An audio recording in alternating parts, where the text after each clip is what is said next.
So this is a picture of Malham Chapel. If you've ever parked in the Yorkshire Dales National Car Park next door, you'll know you'll have walked past the chapel as you've come out of the car park. But currently we just have a membership of 5 and just an attendance of 2. So it really is a small rural chapel.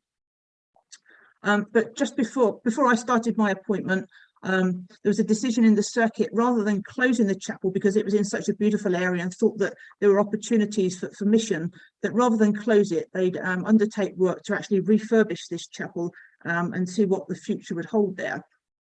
And so I was fortunate, by the time I actually started in my appointment, all the refurbishment, all the hard building work had been done.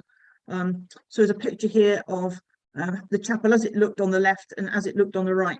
You might think all we've done is actually painted the doors and put a new notice board up, but I'll just show you inside.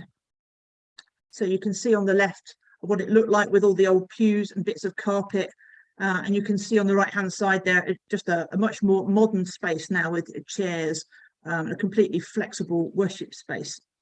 And I'll talk a little bit more about the floor in a moment. So it was originally built in 1865, but rededicated in 2019 when it was completely refurbished. So currently the chapel now self-opens between 9:30 and 6 o'clock, so it's open all the time. Obviously that was different during the peak of sort of the COVID pandemic, but people can just go in themselves and use the chapel, the space there, for whatever they want.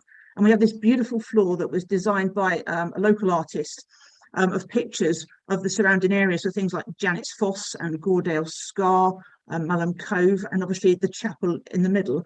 And the idea is that you can stand in the middle of this floor and look around at all these areas and basically do a pilgrimage within the chapel if you're not able to go out, walk in and see these things for real outside.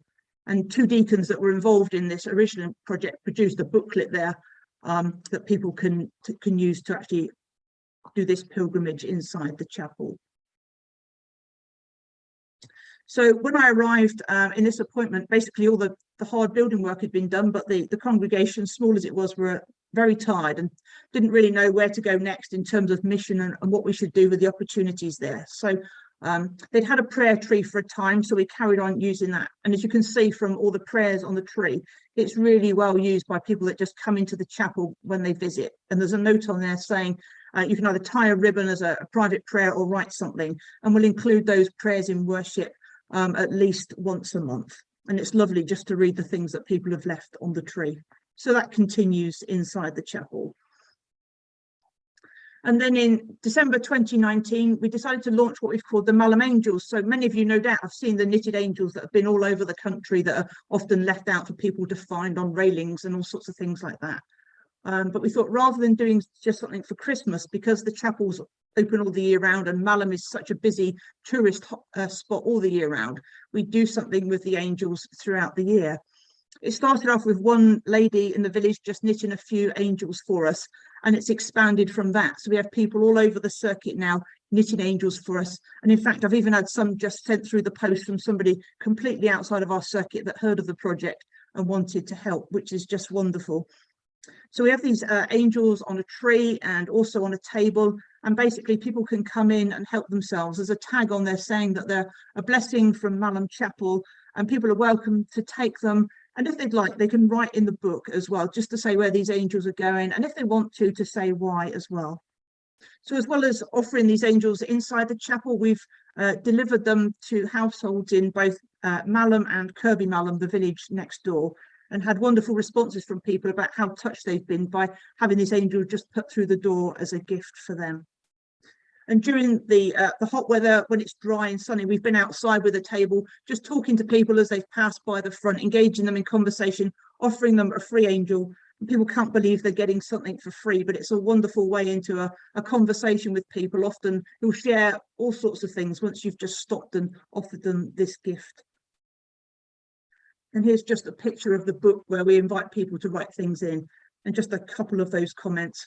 What a lovely idea, and this is an amazing place. And it's just wonderful to read the comments that are inside this book of the reasons people have taken angels that have gone all over the world from the comments that have been left, and for all sorts of reasons, for people that were lonely or grieving, people that were trying for a family, all sorts of wonderful stories in this book.